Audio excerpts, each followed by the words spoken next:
everybody. Welcome to the Dollar Bin Bandits. I'm Orrin Phillips, and this is our Chuck Week, and it begins today with Chuck Austen. Chuck is a phenomenal writer. He's also a producer of television shows like She-Ra, Princess of Power, amongst other things. He's worked on Sci-Fi Network for a few different shows on that. He's written for X-Men, JLA, Avengers, U.S. War Machine. I mean, what I really like about Chuck is that he's not afraid of a challenge. He takes on these big projects, and he does such an incredible job because he tells stories in a way that others don't. And I think that's what makes him stand out so much to us fans and to other readers in comic books. And he has a really, really fantastic story to tell. So enough of me, Chuck Austen, writer, artist, Chuck Austen. Chuck, thank you so much for taking the time. It's my pleasure, Orrin. Thanks for having me. So let's start at the very beginning. How did you first discover comics? Oh, that's an interesting question. I mean, I was reading them when I was a little kid. My mom, we used to travel a lot. My dad was in the Navy, in the military, so we traveled all the time. And the initial, I don't know if you would call it an interest, but my mom would basically buy us a stack of comics and throw them in the back of the car to keep us quiet. But most of those comics were, the ones that I remember were Mickey Mouse or Archie comics, and she wanted to keep everything fairly G-rated for the most part. And then I got out of comics for a long time. I wasn't interested in them in the least. And a friend of mine in junior high school, a guy named Tim, was really into them. And he kept trying to get me interested, and I just had no interest whatsoever. And then I wound up going down to visit my father. This was after my parents had split up, and he was at Coronado Base in San Diego. And he kept us in a hotel room while he was at work, and again left us with a stack of comics. And that time I rediscovered them. I got more into the superhero stuff. I think I think it's 136 Amazing Spider-Man. It's the one where he and the new Green Goblin, Harry Osborn. It's the great John Romita cover where I think it's Gil Kane, John Romita, where the two of them are Peter Parker and Harry Osborn are screaming at each other on the street, and then above them is the Spider-Man Green Goblin. And that was sort of my first collected comic because I kept it and read it 100 times and couldn't wait for the next issue. And my dad would every day he would leave me some money, like $1 or $2, and I would walk up to the local 7-Eleven and buy as many comics as I could find. And I wound up getting into Commandy and old Captain America, Jack Kirby Captain America reprints. They were in Marvel Action Comics, I think, and some other stuff. Just anything that looked interesting. So, at what point do you say to yourself, maybe this is a career or a field that I'd like to pursue?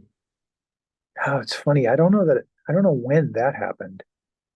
At some point, I was drawing all the time and making my own comics, and I guess I got the idea that from the bullpen bulletins and stuff where they would talk about people who had started working there. I think I remember reading an old ghostwriter where they were talking about Mike Plug and what a discovery he was, and I thought, well, maybe I could do something like this. And so I started working more towards the idea that I could be a professional comic book artist.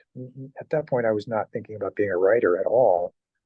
And so I just kept drawing and practicing, and I would send in samples and get rejected left and right. And so yeah, I guess it was sort of an evolution. I don't know that there was any one specific point where I said, yeah, I can make a living at this. But there was a point where it crossed from, oh, these are great to read and copy. I love copying Jack Kirby's drawings, but to that at some point thinking, oh, maybe I could actually do my own. That was a journey. And you were able to get some good work in the independent comics of the 80s, which was just so full of talent. What was that experience like, and who were some of the folks that maybe taught you a little bit about the craft of being in comics? The people that I got to know, I think by the time I started getting work was I'd gone to college and I'd met some guys who had worked in the business. A guy named Basilio Amaro was a really good friend of mine in college, and and he was friends with some of the guys that used to have a studio in New York together. It was like Brent Anderson and Joe Chido, and I think they had at one point shared a studio with guys like Bernie Wrightson, but those guys were rarely in the studios anymore. So I think it was Bernie and Jeff Jones and maybe Bruce Jones. So we had sort of this peripheral understanding of how those guys were working and how they were making a living. And so Basil was really the first guy that got me really interested in the idea of really pursuing it professionally, and gave me a lot of hints and tips. And then we got in touch with some of his old friends, and they gave us hints and tips. And I think Brent Anderson is probably the first guy who was really generous with his time. Mm. He actually would critique the work and send it back, and we would do everything we could to try to get better. And I think that was really the main professional sort of hints and tips that I got early on. Brent was doing Kazar at the time, I think. Okay. That's when I first met him. Did being on the independent scene give you more freedom creatively, as opposed to maybe if you had started directly in a Marvel or DC, where there was a little more barriers put on what they were looking for artistically? Oh yeah, absolutely. And in fact, it was addictive, because I had done a little bit of Marvel and DC work before I went to do the independent stuff. And once I started doing the independent stuff, I didn't really want to do anything else. You couldn't make much money at it at the time. Right. Although there were a lot of people that seemed to be doing quite well. I'm never sure how much money they were actually making at the time. Guys like the Hernandez brothers, and I know Dave Sim was doing quite well for a number of years. But that's really kind of where my heart lies, because I as much as I love doing superheroes, the personal stories, they just, once you've done a couple of those, there's just nothing like it. That's what you want to do more of. You want to do the stuff that really has personal meaning to you, rather than, I don't know, whatever the next issue of Spider-Man is. I was going to say, because it seems like nowadays with comics, especially with the rise of independent comics now, it's sort of back to those roots of doing personal stories, or stories that maybe go beyond superheroes, but a story for everyone, sort of thing. Yeah, absolutely. I think, and those are always my favorite comics to read. I mean, once in a while I'll come across, I don't read comics much at all anymore, but for a while, once in a while, I would read a superhero comic that I thought was pretty cool or really amazing. But it's those personal ones, like Gilbert Hernandez is, I would call him a con buddy, because when we get together at cons, we hang out. I really like him a lot, and I love his writing and his stories, his storytelling, and his art. So we'll talk about stuff and hang out, but those are the kinds of stories that I really love, and the kinds of stories that I have always wanted to tell more, because they do connect. They connect with people in ways that are much deeper than whatever the latest. Like, people would complain to me about, whatever I was doing lately with Juggernaut or whatever, but that was because they were anchored into a specific idea of what their sort of fan favorite character was. Whereas when I write a story, I would write a story like something more, like even just Edgeworld. When I write an Edgeworld story, people get in touch with me and talk to me about how, it moved them in a way that they never expected. The Tormented #1 is one of those comics that I gave it to friends before it was published by Comixology, and those friends would send it back or would get back to me and say, "Wow, that still sticks with me, that story that you wrote." And it's not because of the ghosts. So it's that kind of like personal stuff that just really resonates with people and really, really connects. And so that's to me, that deeper connection is worth its weight in gold. Well, let me ask you this. How do you find, I guess, I hate to use the word bravery, but sort of the bravery to tell a more personal story like that, as then to do, like you said, an X-Men story or something like that, to sort of put yourself out there a little more, even, as established as you are, is there still a bit of nervousness as to what are people going to think about me sort of giving this out there? The It's a great question. For me, I think there's something seriously wrong with me. So I've never had a problem sort of exposing myself in those ways. In fact, it's always funny because people would say, "Oh yeah, I read your latest comic," Yeah, I don't know how you could do that. I don't know how you could tell people those stories. So there are people that actually have a more averse reaction to it, Mhm. like it's too personal, it's too intimate, Right. and I just, for me, the stories just really aren't all that worth telling unless it has that sort of intimacy to it. Mhm. It's like one of my all-time favorite stories is in um, in Uncanny X-Men is the one where Angel goes to the hospital to save the kids, and he inadvertently saves the kid of a mutant bigot. It was based on an actual small funeral for a friend that I'd gone to, where the two of the people that were there started. It's like almost to avoid the heavier emotions of the fact that they were burying a friend. We're talking about how, how they had found them attractive, and they were laughing until they cried. So those little, even those little moments, I would try to get into some of the superhero stuff that I did. Like there's a North Star story. Probably my favorite story that I did when I was writing Uncanny was Fall Down Go Boom, and that story has a real deep and personal resonance to it because I've had friends who are gay and had to deal with homophobia, and so you take those little kind of nuggets and you put them into those kinds of stories, and you hope they have greater meaning to people, and in some ways they do. I also wrote another story, and I love the fact that James Tinian uses it as an example of a story that connected him with him in a way that he didn't expect and made him want to write more comics. So, but it was about Iceman, or about North Star admitting that he was attracted to Iceman. Not that there was anything going to come of it at the time, but um, but it was based on an experience with a friend of mine who admitted to being attracted to me, even though I was not attracted to him. So um, it's, you put those things in there, and I never think of them as being brave. To me, that's like those are the things that have the greatest impact on my life. And so you think, okay, if I put this in a story, maybe it'll connect with other people. And when it does, it's, to me, it's the most valuable thing I can ever do as a writer. Do you ever face pushback for doing things like that, for putting those sort of human aspects into these stories? Oh God, yes. People would come up to me at conventions and say, I don't read comics for this. I read comics to escape. And I get that. I totally do, and in some ways, maybe that's why I wasn't best for writing an X-Men story or a Captain America story. Maybe there are other better people for that. Um, and I think I could write a good escapist tale every once in a while, but the ones that resonated the most with me were the ones that had those personal pieces in it. But yeah, there were times when editors wouldn't do it. I wrote a story where uh, uh, Superman and Lois get pregnant, and then Lois miscarries because it just doesn't take because of the alien DNA. Mhm. And it was a really powerful story based on a miscarriage that my wife had. And and Eddie Berganza just one word, no. so so yeah, I got pushback all the time. But to me, those are the things that are at least worth trying, Right. especially when they're the ones that people remember. I mean, that you're onto something when you put something like that in a story, and people tell you 10 years later, 20 years later, God, that story meant so much to me. Right.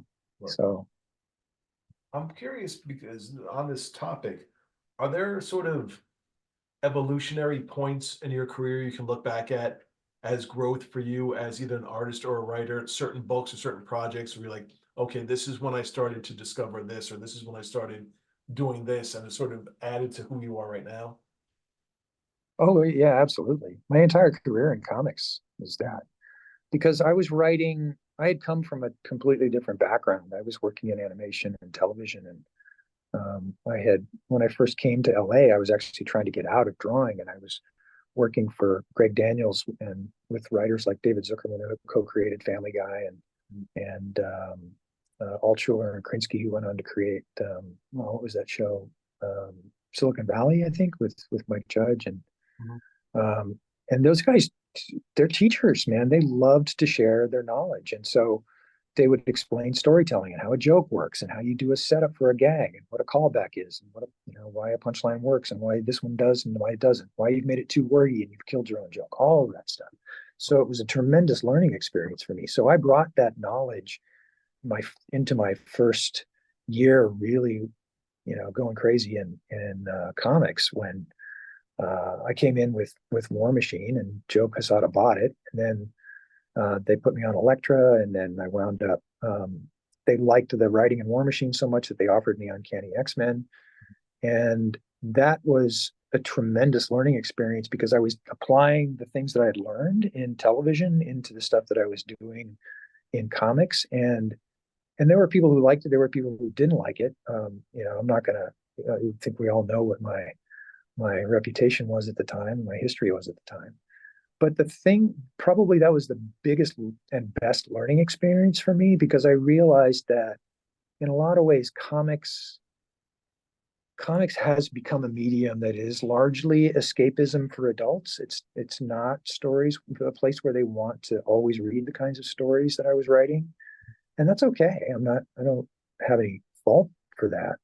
But the stuff that I was trying and the stuff that I was doing for a long time after I left comics, I thought, some people hated it so much and were so violently angry about it that I questioned, my skills and abilities. And I spent a lot of time studying and going over story. But what happened is that all of the things that I was doing in comics that weren't popular made me incredibly popular and successful in animation and now in live action. So my doing that in the face of all of that, the heat of all of that, and really recognizing that I was just in the wrong marketplace in a lot of ways. It was probably the biggest growing experience of my life because I was able to because I had to face the fire. I had to face the fact that people didn't like what I was doing.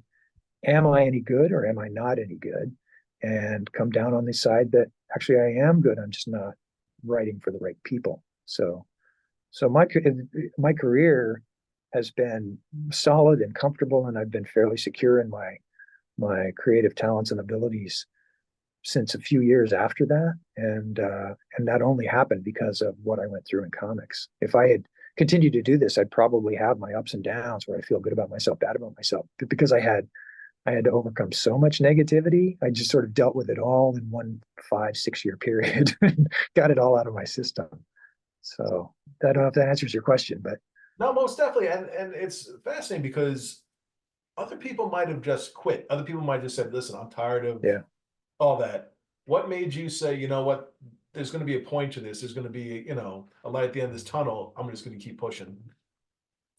I think um, I think the first couple of times that I was in meetings and still using the same knowledge that I gained from Greg and David and guys like that, and it worked. It worked so well that I wound up becoming the fixer at DreamWorks, where I was a guy who would come in and fix broken shows because I had studied so much and because I had really looked into uh, what it took to have to be a good writer or to have a good story or to have good character or arcs or what have you. It made me very valuable in my career in animation. So yeah, I'm not sure. Did I answer the question again? Sometimes I talk and I lose where I am.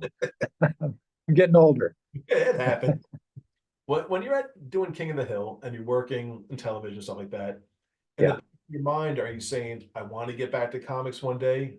Or is this a career I'm enjoying myself and comics just happen to be, let me try this before, let me get it out of my system? Um, Comics is.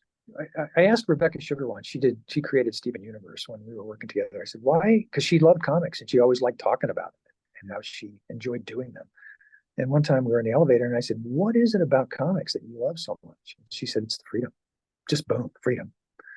And for me, I would always come back to it for exactly that same reason. Because you can sit down by yourself, write and draw a little comic, and you can make it anything you want to be. You want it to be, and you don't have to deal with notes, and you don't have to deal with critics, and you don't have to deal with executives.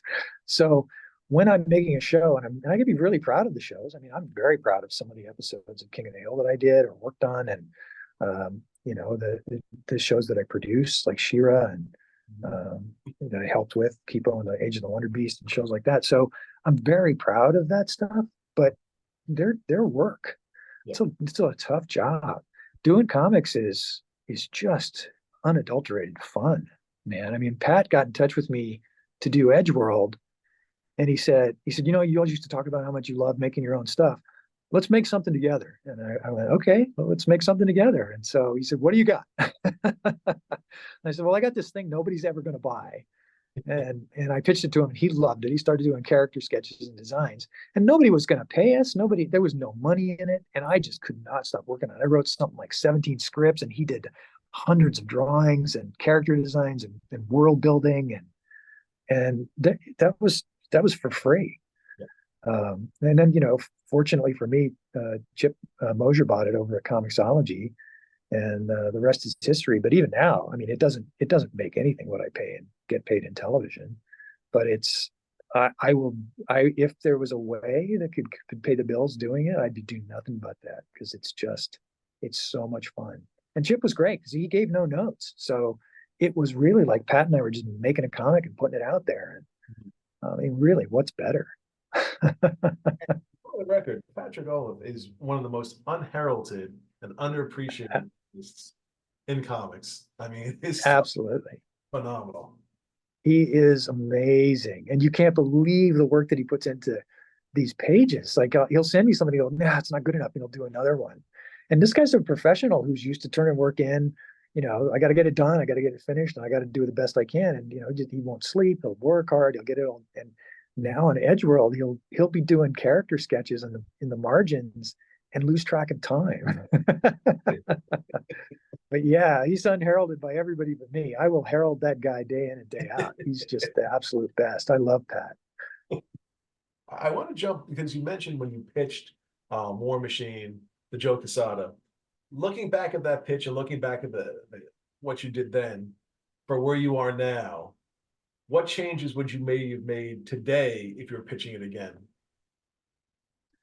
Well, the technology's gotten a lot better and a lot faster. So we could do it now in full color for what we did in black and white. In fact, if there weren't such a kind of a backlash against CG right now, we could easily turn out a comic book a week using CG. And I've done it a couple of times, and I really enjoy it. Just nobody wants to buy them.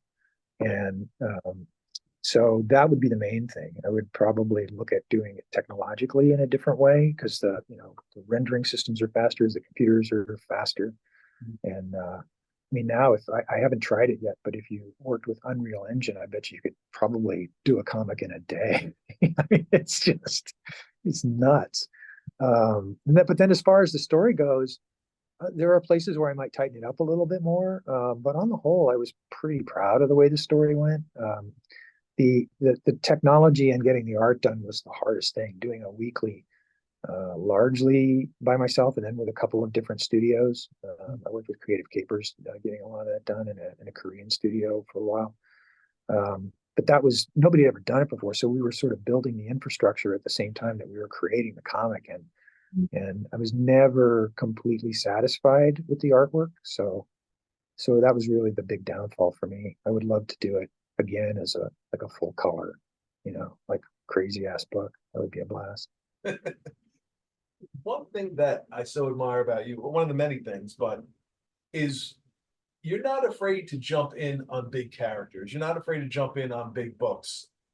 X-Men, Avengers, doing stuff for Superman. Where does that confidence come from to say, you know what, you can put me on a big book and I'll be fine. I can handle this. As opposed to someone who might say, I'd rather maybe start with a smaller character and, just sort of tell my own story from there. It's funny. It's a really good question, because a lot of people said, how come you don't have stage fright? But I think it was because I was fans of the comics when I was a kid, but then I got out of it when I got older, and I didn't read the comics. So I didn't have it was not this moment of awe for me. I wasn't like reading it and dreaming about becoming an artist or a writer on Superman or X-Men or any of that. In fact, Superman was not a character that I particularly cared for. I never read his comics. I never really liked him that much. I enjoyed the Christopher Reeve movie a lot, the first one, and um, but other than that, no. And so when Eddie asked me to do, he was in an emergency kind of situation, and he asked me to step in. I told him I don't have any Superman stories for you, and he said, "Well, I really need something." And Jeff Johns tells me you can get it done. So can you please get it done? And I went, all right, I'll try. And so I did some research on the character, and I reread the original Siegel and Schuster comics, and I thought, my God, I love this comic. This is the way Superman should be done. So I told Eddie, I said, look, I got some story ideas, I think, but they're kind of like harkening back to the old days. And he said, send them to me. He said, I just need a couple. And so I sent him like 5, and he bought all of them. He loved them. He thought they were great. And that's what led to me writing Superman. So I think the reason that I wasn't intimidated is because it wasn't a character that I cared for that much. So, as long as I was doing him in a way that was fun and entertaining for me, hopefully it would be fun and entertaining for other people. I can't wait to hear what the fans say about this. He didn't like the character. There's always a gripe about it. It's funny though. I will tell you this: that once I did write him, that's the one character that I missed. When I left comics, Superman was the one that I enjoyed. I had a blast. When I was kind of let alone towards the end, they were less happy with what I was doing. So there was a lot of editorial interference, and I didn't even finish the second half of the GOG story that I wrote. So I was to say, for a keystone character like that, were there more parameters put on you than maybe with a smaller character, because he is, the face of the franchise? well, they did have some rules that you were supposed to follow. Like once Superman shows up on the scene, everybody has to be safe, which was difficult story-wise sometimes. But so there were some parameters, and they told me flat out, they said, this guy's on peanut butter. You can't, you can't tell stories about him and his wife having a miscarriage.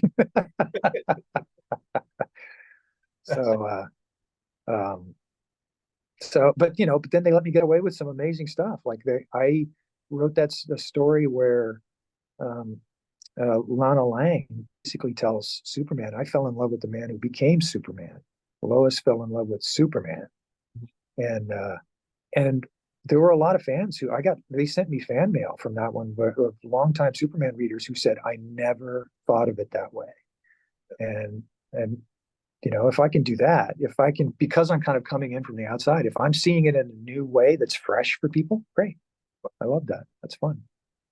You said something before that I think is very important about you and your career, which is you're someone people can depend upon to get a good story done and out. That the folks there can look at you and they say, Chuck Austen is a guy, we need something done. This is a guy I know we can get some quality from. How does it feel to know that you're that guy, that there's a trust in what you do from, the folks who are running these companies? Oh, it's really nice, particularly because so many of those people are my friends. Right. I still consider myself friends with guys like Mike Martz and Chip Mosier and Bryce Gold and guys like that. So, if they'll turn to me because I can get the job done, great.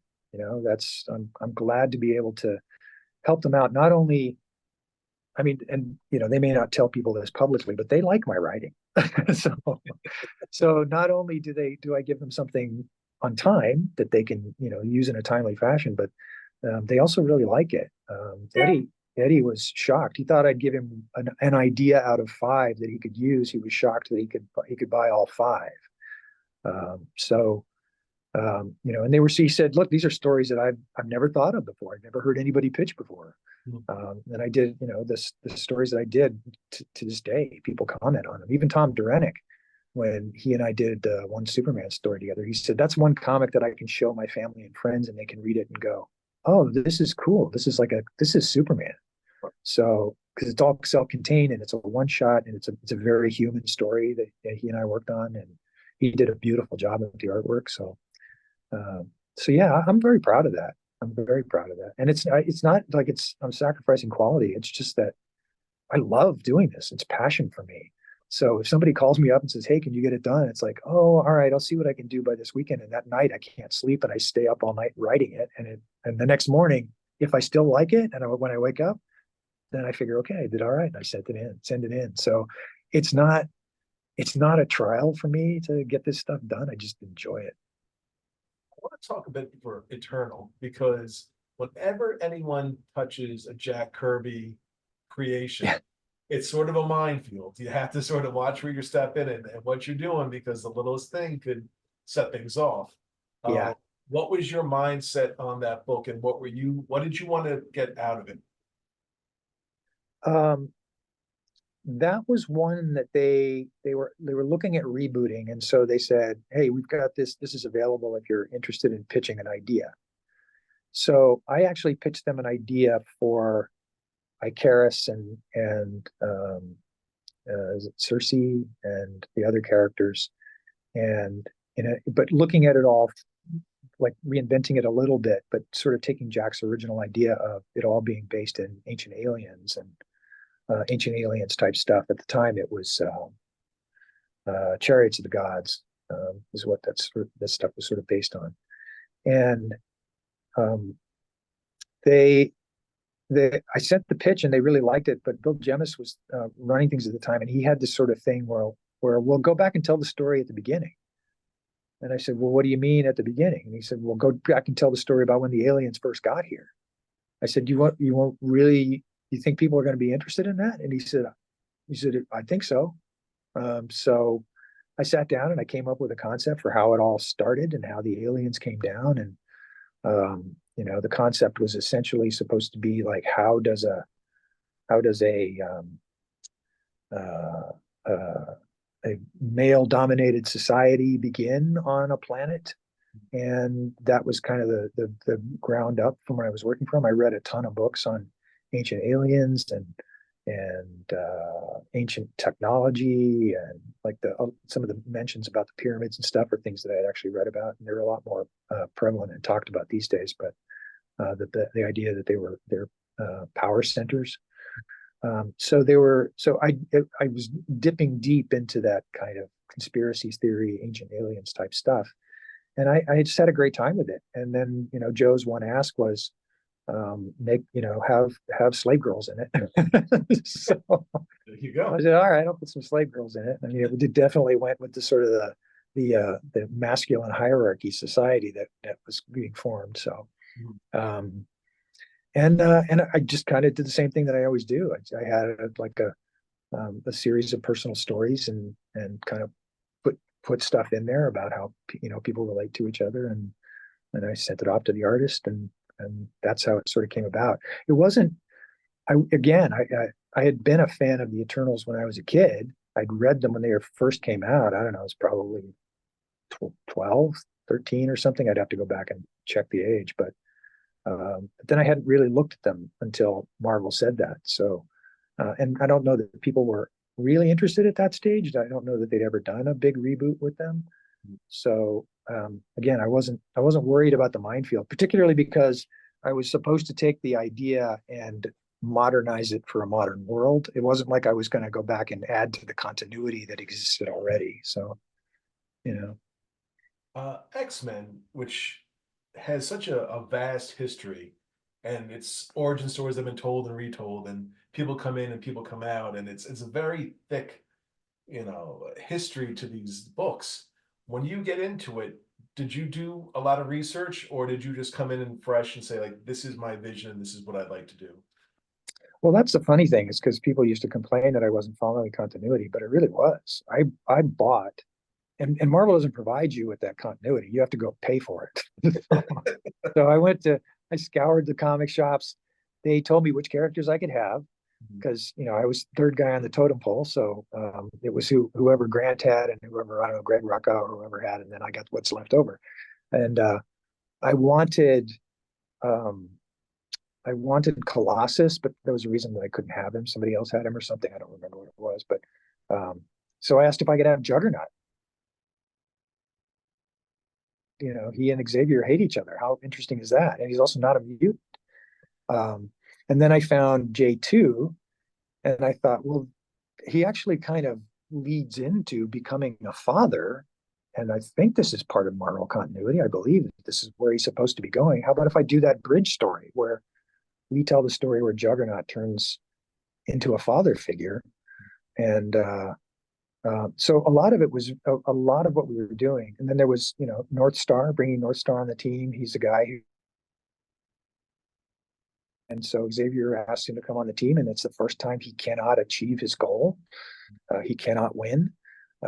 So it was all of the stuff that I was doing was based in the continuity that I knew of or was able to read about or find or afford. I couldn't afford everything. So I tried very hard to be very, very much into continuity. In fact, there were a lot of little jokes and stuff in there that unless you were a diehard fan, you weren't going to get them. Right. Especially the Juggernaut, where he and Rhino have their big battle, and he and She-Hulk do their thing. And he makes it. He's like hanging there, and She-Hulk is going through his history with him, and all that stuff is actually stuff that was from continuity. So I tried. I did my best, but I just didn't feel like I needed to stay in the direction that the continuity had headed. I thought, okay, if this stuff had really happened, where would these guys be going? And I thought about the relationship between Black Tom and Juggernaut. I thought, at some point, these two guys aren't going to get along anymore because they're heading in different directions in life, and they don't really see eye to eye about the way they approach stuff. So, and a lot of that is that I sort of get deep into psychology, about how people relate to each other and why they relate to each other. So yeah, I did my best. I just didn't go the directions that people wanted me to go in, I think sometimes. I think you made a wonderful run on it, and you had a good size run too.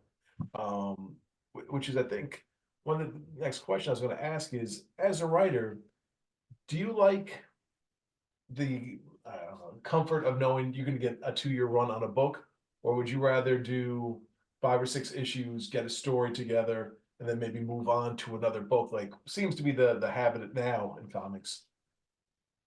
I like the shorter runs because I can sort of take them in a more comfortable fashion, I guess, if that's the best way to describe it. Because I mean, it's a hobby, it's a side job for me, and so it's not like I can devote every waking hour to where I'm going to be on issue 72. When I was working with the Marvel characters, I had longer plans, but you couldn't make longer plans because some other writer would come in and do something that totally screwed up what you've done, or the editorial department would change their mind, or in the case of the end of my run at Marvel, they had a big deal with Walmart to carry comics again, which meant that they were going to have to really scale back on the content. They were going to have to really kid it down. So, and that made it harder for me to write stories because my stuff tended to be a little edgier. In fact, it was funny because Mike Martz and I rarely had arguments. We rarely didn't get along, but we did have a disagreement about. I had written a story that had Storm in her sort of forested area in the mansion, and she was nude as she was standing under a rainstorm. As I think Havoc was bringing a guest through, or Sammy's bringing a guest through. I can't remember who it was, but and he had me take it out, and I said, "But they did this back in Giant X-Men #1," and he said, "No, can't do it anymore." And I said, "This is crazy. This is just so." So it was planning longer term when you're working with somebody else's characters is too hard. It's not something that I would ever want to do. If somebody wanted to pay me a lot of money to write comics regularly, I would love to plan longer term. I think it would actually be kind of fun to have like a 1 or a 2 or a 3-year plan. Edgeworld was originally a 1-year plan, and it just got broken up more than we expected, because there were other things they wanted us to do, Tormented and things. So I think both. I think it just sort of depends. It's just I just can't afford to do it right now, but and I don't think anybody can afford to pay me to do it right now either. So Well, that's because right now you're, doing television shows. You mentioned Shira, Yeah. projects that you're working on. How fulfilling is it to, I guess, see your creation of things you're working on a different media? Comic books are one thing, but to see it on the big screen, how thrilling is it for you to see your project kind of come to life that way? It's really exciting. I mean, I got really lucky early on. I sold the first show I ever pitched, which is just insanity. That never happens here in LA. And it became a #1 hit on Sci-Fi Channel. And I think that just like blew my mind so much that now I I I've never really gotten over seeing stuff up there, especially when they're words that I've written. Right. People are speaking jokes that I made, and audiences are laughing at jokes that I created, and it's amazing. It really is quite the experience. So they're like two really different things because I've never gotten to do the kinds of powerful emotional stories that I've done in comics. So I get the emotional charge from people who read the comics and enjoyed them, but then I get the total visceral, isn't this cool satisfaction of seeing my name or at least Chuckles Austin on the screen. Uh, so uh, so it's cool. I mean, they're different kinds of cool, but it's absolutely it's a blast. I mean, it's in a lot of ways I'm sort of living the dream. I mean, it's weird. I would say, People tell you. no, go ahead. I was going to say, people tell you, oh, don't get LA. It'll never work out. You'll be, living in a dumpster, and you have to steal food from the restaurant. It's like, okay, I haven't had to, and it's been pretty great. So I can't complain. What was it like hitting a home run on your first pitch? Insane. And it did. I mean, it wasn't like totally first pitch because we Yeah, created the short, and then it was 7 years before Sci-Fi Channel finally said yes, let's do it. right. But it was insane. I mean, everybody tells you it can take years. You can't sell a project. You can't sell your first one. You can't sell the first one if it's got nudity in it. You can't sell the first one if it's got bad language. We broke every taboo and still somehow got lucky. And it's kind of mind blowing, honestly. It just doesn't happen. So, but then, it's kind of like, I don't want to compare myself to Citizen Kane, but a lot of people used to say that God, I'm blanking on his name. Orson Welles? Orson Welles. Thank you. Oh my That guy. God, I forgot Orson Welles. Um, uh, people always say, "Well, Orson Welles started off with his biggest hit, and then it just all went downhill from there." And it's like I've sold a couple of other things since then, and Edgeworld has gotten damn close a couple of times, but it is hard. It is hard to sell something in this business, and more importantly, get it through the way you envisioned it. Without a lot of changes and a lot of revisions and a lot of notes. So I look back on that as like I was just amazingly lucky, and hopefully it'll happen again, but we'll see. You mentioned a very excellent point there, which is, when you're doing this, there are a lot more cooks in the kitchen for television than maybe there are in comics. For you, as a writer, as a creative person, you're putting down your vision. And when you start to Yeah. see things being pulled out and changed and manipulated to fit, what they're looking for, what the network might be looking for, is it frustrating, or did you just kind of get used to like, this is just the way the game is played? It used to be really frustrating when I first started, Mhm. getting notes from people, particularly, I don't want to be offensive, I guess, but I'm going to be, especially stupid notes. Yeah. They're really hard to take. It's really hard to take. But after a while, you start to recognize that most notes are coming from a place of this is your audience. This is an audience that is looking at your work and saying, this doesn't make any sense to me, or this isn't working for me. And so you actually, if you are introspective enough, and you can go back and take from that note what the intent was, and then fix it. A lot of times you can make it better. So I don't don't get as wigged out about notes as I used to. There was a time recently where I had something that somebody was buying, and they kept giving notes to the point where it had become a completely different property. And I said, why did you buy my idea if you're gonna change it so much that it's basically some other idea? And they said, well, we just can't sell your idea. And, well, then why did you buy it?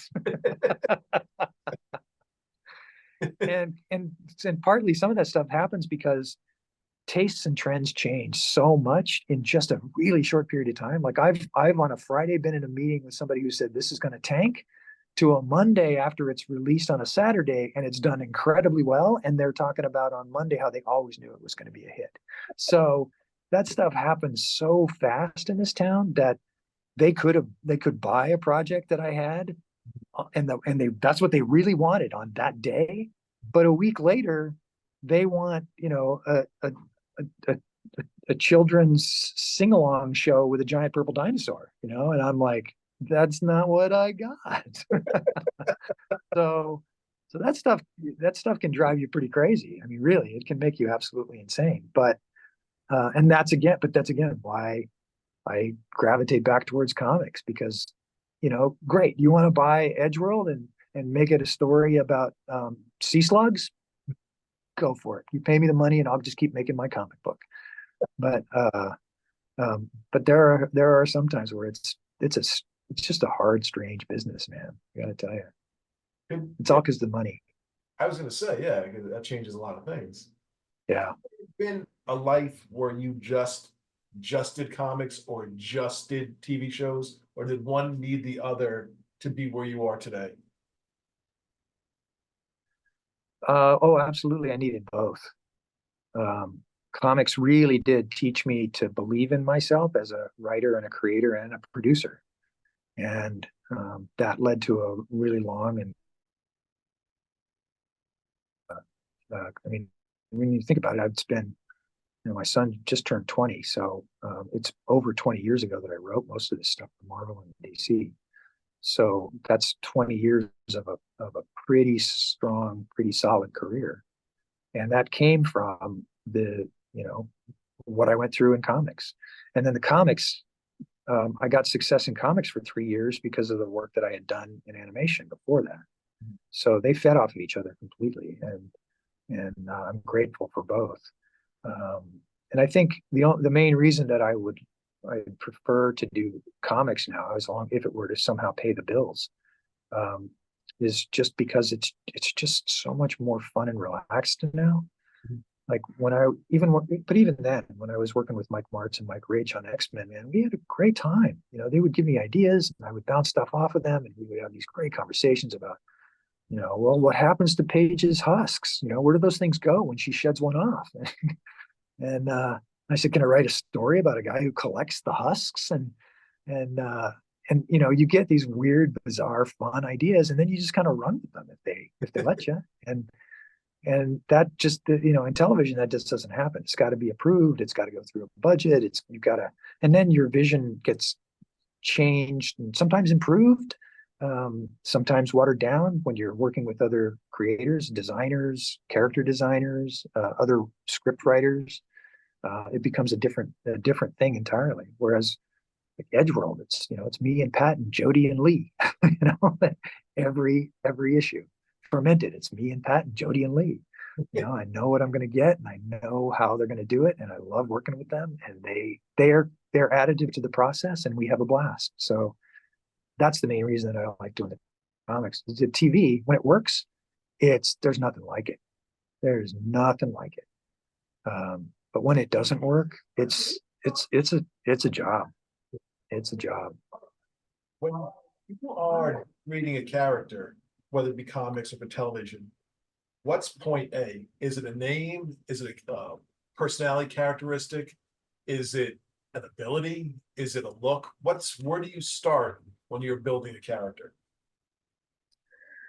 It really depends. It's sort of funny because I never used to think of it this way, because most of my ideas, they sort of began to germinate over time, and something would come up, and I would start thinking about it, and I would get the characters and the concepts. And like Edgeworld, I was going through a sort of a difficult time period after my divorce, and all I could really handle was old television, like old westerns and stuff. So I was watching a lot of old westerns, and I started thinking about, wow, what would it be like? How how, how would this frontier mentality translate to space? And from there, I started thinking about the character and who his surrounding characters were and what his relationship was. And, what happened. It's like it's you're talking about the Wild West, which is post Civil War. So you had people wandering around still wearing Civil War uniforms and still carrying weapons and in some ways still causing violence and mayhem. And so I thought, how interesting would it be to take that and translate it into a space setting? And then I shared that with Pat, and I said, look, here's this idea nobody's ever going to buy. And he just loved it so much, and he started doing sketches. And then he did sketches that didn't look anything like what I was thinking, but they were so cool. I'd never imagined Killian with a beard, but once I saw him with a beard, I thought, God, yeah, he's got to have a beard. And then he gave Sheila this top hat, and it just all of the stuff that he was doing. It was just so awesome. So, and then with the Tormented, it's more Pat's idea. He came up with a lot of the concepts, and he had done a whole bunch of sketches. And he said, and when Chip asked for a horror specific comic, I said, horror is not really my thing. I like it. I mean, I like good ones, but it's not something I ever thought about writing. And Pat said, oh, I got some ideas. So he sent me the sketches, and the sketches spurred me to start thinking about what to do with the concept and the characters. So it's different every time. And it's part of the fun of the whole process is that it's so organic. We just sort of discuss things, talk about things. Like Jody's asked questions about, because her son will read Edgeworld and he'll go, what's going on here? Why is this happening? Who's that character? What's that squid head man that he's fighting? And so she'll ask me questions about it, and it spurs me into a story possibility or a story idea. So it's all kinds of different ways, I guess, is the answer. So that's one last question before you. I mean, I could talk to you for hours. There's so much going on, but I'd love to have you back. But just right now, when Superman came out, like you were saying, Christopher Reeve Superman came out, kids ran out, they bought all the Superman comics they get their hands on. Batman comes out, I ran out, got every Batman comic I get my hands on. That's not happening so much with the MCU. No. It's sort of like you could say, hey, you like these movies? Guess what? There's all these comics that tell the stories, and people, I'd rather not. Can there be a bridge between the movies and the comics again, or has society changed so much that it's almost like they're two different worlds? Well, if you talk to my son and his friends, they're two different worlds, and then the twain shall never meet. In fact, he's got one friend who's a total Marvel junkie. Like he actually collects and reads the Marvel handbooks of the universe, of the Marvel universe, handbooks of the Marvel universe, but he's never read a regular comic. He just doesn't. He's not interested in the comic books. He's interested in the movies, and he's interested in sort of the backstory of the characters from the movies, and that's why he started reading the handbooks. So there are the problem is, and I love comic shops, and I love there's a lot of comic book shop owners that I think are terrific, great people, and I don't ever want to speak badly about comic shops at all, because I think that they should be supported, and I do everything I can to try to support them. But they're destination based and they're paper based, which is really funny because when I talk about digital comics or when I talk about the guided view for Comixology, old school fans just roll their eyes and they don't want to have anything to do with it. They're not interested. But for my son, who lives on his phone 24/7, that's the way he wants the material. So I think you could make the twain meet, but it's going to take a lot of effort. Like one of the reasons I started playing around with CG for comics is because I started seeing a bigger gap happen between the low-level special effects for television and the hand-drawn artwork, particularly at the time, 20, 30 years ago, for comics, where low-budget television was now better. Like comics used to be you'd get these incredible Jack Kirby worlds, and nobody was doing that in movies or TV anywhere. If you had a science fiction show on television, it was like the cheesiest sets and people bumping into the walls and knocking them over in the middle of a shot, things like that. But now that quality level has really come all the way down. Like I'm working on a television show right now that the special effects are mind blowing, and it's a kids show. So so I think if that's going to happen, then you need to bring that into the comics and have them available on phones and iPads or on computers, because that's just how kids consume things now. They don't. My son rarely reads a book, but he'll listen to a book on YouTube. And he will, and I shouldn't say that. He does occasionally read books, but nothing like I used to. Like I don't know how many books I go through, and he's just not interested. So I do think comics.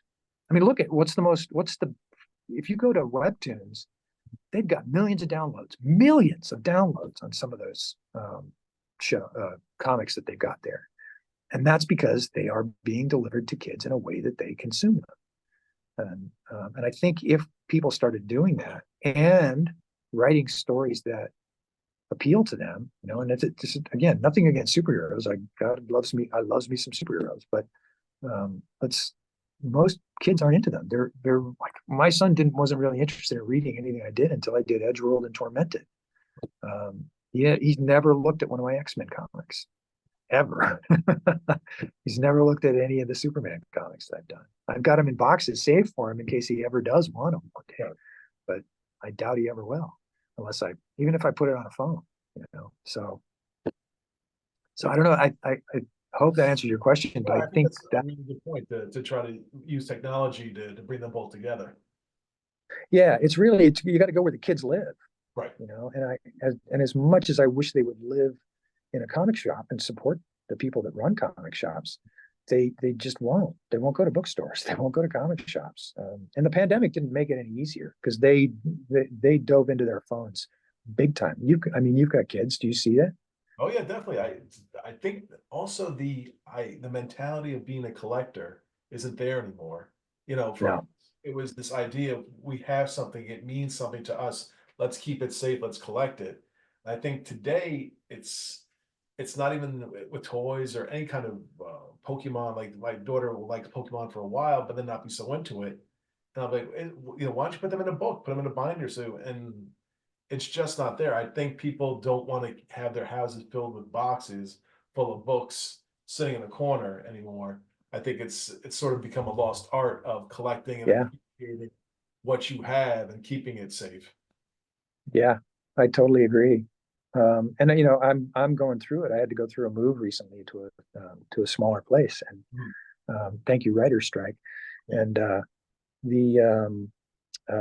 I finally got rid of my old Commandy comics, and that's like one of the things that I cherished because I loved those so much as a kid. But I got them all on my iPad. So what do I need them on? And what do I need them taking up space in my living room for? So yeah, I agree with you. I think the collector's mentality is sort of gone. And for my son, even when he would ever look at something like that, he was never worried about keeping it pristine. Right. I mean, that stuff would be folded up and under his blankets or under his pillow. So yeah, so he's interested in other things, and that's it's kind of what I mean. I think if we want to get to the kids, we got to go there. And we are back. Yeah, Chuck's one of those guys you could talk to for a long, long time to come. We definitely need to have him back because, as we say with everyone, but especially with him, we scratched the surface. There's so much he worked on. And, for a guy who works in television, he works in comic books, and, how they blended together and how his writing has worked so well in both, it's really incredible. And it's just an absolute pleasure to talk to Chuck.